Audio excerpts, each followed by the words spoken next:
तीनों तापों का नाश होता है।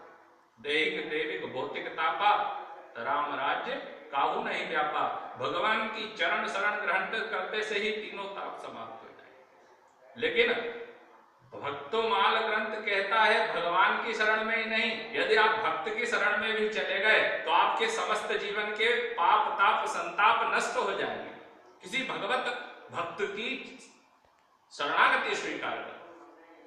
अनेकानेक उदाहरण हमारे भगवत शास्त्रों में पुराण इतिहास में भरे पड़े कि भगवान की चरण शरण ग्रहण करने से पूर्व ही यदि किसी भक्त की चरण शरण ग्रहण कर ली तो मनुष्य के समस्त कार्य सिद्ध हो जाते हैं। गजग्राह की कथा आती है।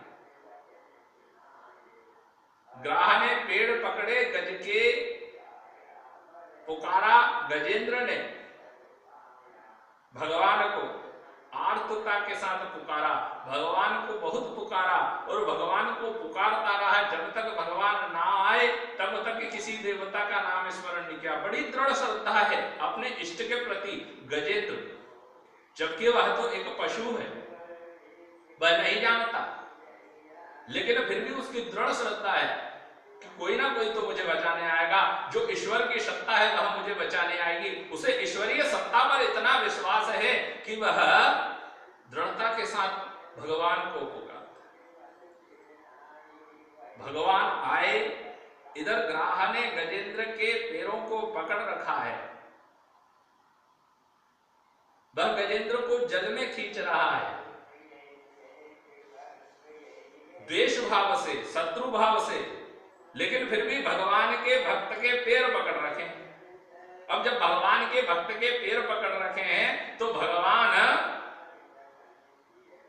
विचार करने लगे कि पहले भक्त का उद्धार करूं या भक्त के भक्त का, क्योंकि इसने तो अभियान मेरे भक्त के पैर पकड़ रखे हैं। भगवान आए, श्रीहरि ने आते से ही अपने सुदर्शन चक्र से सर्वप्रथम ग्राह को मुक्ति दी, उसके बाद गजेंद्र को।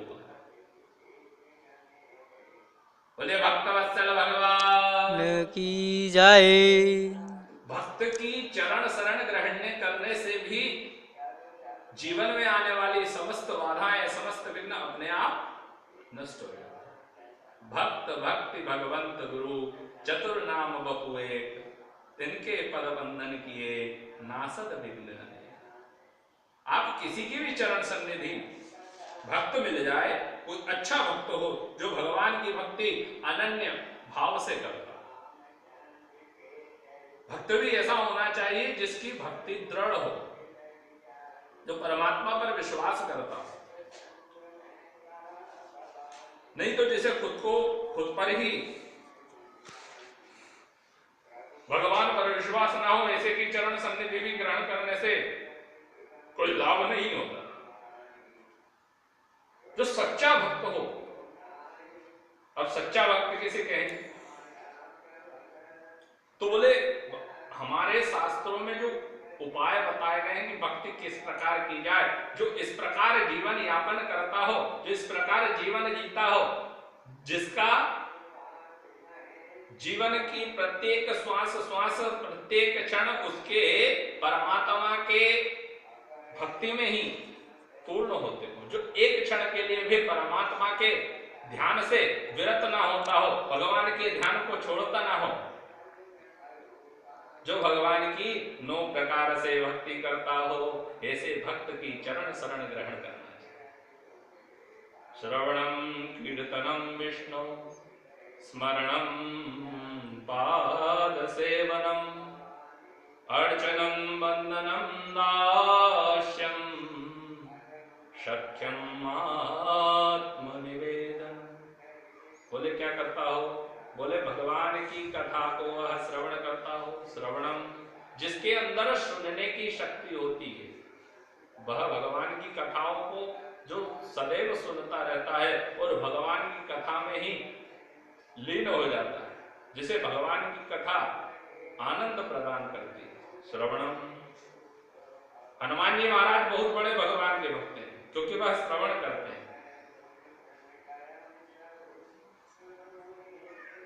और हनुमान जी से बड़ा भक्ता भी कोई नहीं। रामचंद्र गुण वर्णई लागा सुनतहि सीता कर दुख भागा। बोले इतने बड़े वक्ता हैं कि अशोक वन में शशोक बैठी हुई सीता के शोक का हरण हो गया। माता अशोक वन में रावण के बंधन में है, जैसे ही रामचंद्र गुण वर्णई लागा सुनतहि सीता कर दुख भागा। दुख दूर हो गया मां सीता का। और राम कथा सुनिवे को रसिया। बोले किसे हैं? बोले जितना अच्छा वर्णन करते हैं उतने ही सुनने के लिए आतुर भी रहते हैं। भगवान की कथाओं को कहते हैं, संतों से मैंने श्रवण किया है कि जहां भी भगवान की कथा होती है, भगवान का गुणगान होता है, भगवान का कीर्तन होता है, वहां पर हनुमान जी महाराज प्रत्यक्ष रूप से विराजमान रहते हैं। वह भगवान की कथा को श्रवण करते हैं, एक आसन से बैठकर, एक आसन से बैठ करके कथा को श्रवण करते हैं। महाराज आज श्रवण तो बहुत अच्छा है, श्रवण बढ़ गया है, लोग कथा बहुत सुनते हैं, सत्संग में जाते हैं, श्रवण बहुत करते हैं, कथा पांडालों में, कथा आख्यानों में बहुत भीड़ बढ़ने लगी है। इसका मतलब सत्संग बढ़ गया, लोगों की सुनने की जो जागरूकता है वह बढ़ चुकी है। कथा सुनने के लिए लोग आतुर होते हैं, लेकिन जो सत्संग पांडाल में जाते हैं उसमें से कथा कुछ ही लोग सुनते हैं। कई बार बैठे बैठे कथा आख्यानों में 3 घंटे के अंदर ही 30 बार आसन बदल देते हैं। कथा का नियम है कि आप जिस आसन से जहां पर बैठ जाएं, भागवत में भी छठे महात्म्य में इसका वर्णन आया है कि कथा कैसे सुनी जाए। एक आसन से बैठ करके कथा सुनी।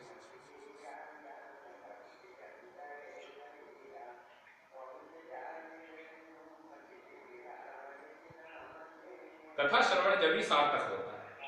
अब श्रवण किया और श्रवण करके उसको अपने जीवन में आपने उतारा नहीं तो वह श्रवण करना भी निरर्थक है। एक व्यक्ति था, उससे पूछा कि भाई कहाँ जा रहा है? बोले सत्संग में जा रहा हूं।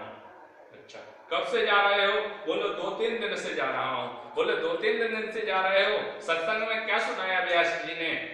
बोले बहुत अच्छा सुनाया। अरे भाई सुनाया क्या? बोले बहुत अच्छा सुनाया।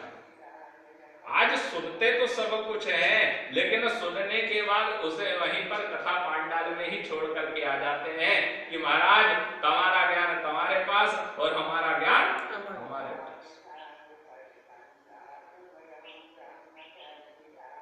जब आप श्रवण करके उसको अपने साथ नहीं रखेंगे और श्रवण करने के बाद आप उसको अपने जीवन में नहीं उतारेंगे तो श्रवण करना सार्थक नहीं है। यदि आपको श्रवण करना है तो श्रवण करने के बाद उन बातों को गहराइयों से अध्ययन करो।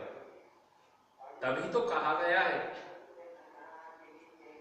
कि श्रवण करो, श्रवण करने के बाद मनन करो और मनन करने के बाद उसका निधिध्यासन करो। जब आप श्रवण मनन और निधिध्यासन करेंगे, उसको बार बार अपने जीवन में दोहराएंगे, बार बार उनकी बताई हुई बातों को आप याद करेंगे तो आपका जीवन सफल हो जाएगा। श्रवण करना ही जब ही सार्थक होता है। पहली भक्ति का सूत्र है श्रवण। बोले किसी के जीवन के बारे में जब आप जानोगे तभी तो उससे प्रेम होगा। जाने बिनु न होय परतीति, जाने बिनु न होय परतीति, बिनु परतीति होय नहीं प्रीति, बिनु परतीति होय नहीं प्रीति। आपको किसी के विषय में यदि जब तक जानकारी ना हो कि यह व्यक्ति कैसा है, तब तक आप उससे प्रीति नहीं करेंगे, उससे प्रेम नहीं करेंगे। सत्संग एक माध्यम होता है भगवान के बारे में जानने के लिए कि हमारे भगवान कैसे हैं, उनका स्वरूप क्या है, उनकी लीला क्या है, उनका नाम क्या है, उनका गुण क्या है, उनका धाम क्या है। यह हमें जानकारी सत्संग में मिलती है, सत्संग में जाना चाहिए। संतन के संग लाग रे तेरी अच्छी बनेगी, संतन के संग लाग रे तेरी अच्छी बनेगी। संतन के संग लाग रे तेरी अच्छी बनेगी। संतन के संग लाग रे तेरी अच्छी बनेगी।